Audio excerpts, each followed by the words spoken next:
Sustain 200 soft gelatin capsule क्या होता है आज हम जानेंगे। तो देखो, ये सस्टेन जो है वो एक प्रोजेस्टेरॉन है। प्रोजेस्टेरॉन होता है फीमेल हार्मोन है प्रोजेस्टेरॉन, जो कि बहुत ज़रूरी है, इसी वजह से हम सस्टेन लेते हैं। इसका अगर आप कॉन्स्टिट्यूएंट देखेंगे तो progesterone soft gelatin capsule 200 mg, ठीक है।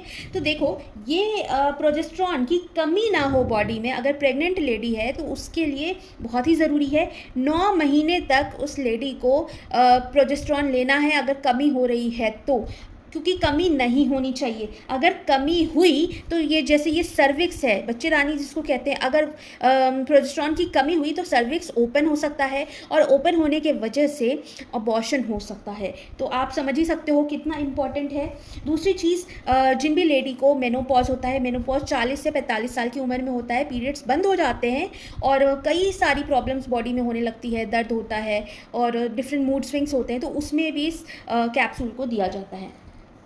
फिर है used in dysfunction uterine bleeding. Dysfunction uterine bleeding क्या हुआ कि जैसे इरेगुलर पीरियड्स हो गया, या फिर पीरियड्स का टाइम काफ़ी ज़्यादा, जैसे अगर किसी लड़की को 4-5 दिन होता है, उससे 4-5 दिन ना हो, 12 दिन 14 दिन ऐसे हो रहा है, तो एक तरह से टाइम बढ़ गया, या फिर बिल्कुल भी ना हो रहा हो, तो ऐसे केस में भी इसको कहते हैं डिसफंक्शन यूट्रिन ब्लीडिंग, तो उसमें भी ये हेल्प करता है।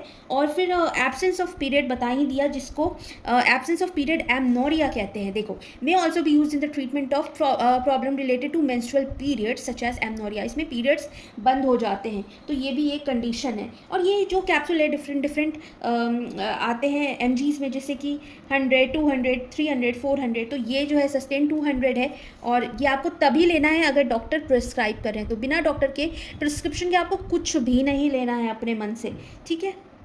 आई होप ये वीडियो आपको इन्फॉर्मेटिव लगी होगी। आप लाइक ज़रूर कर दीजिएगा।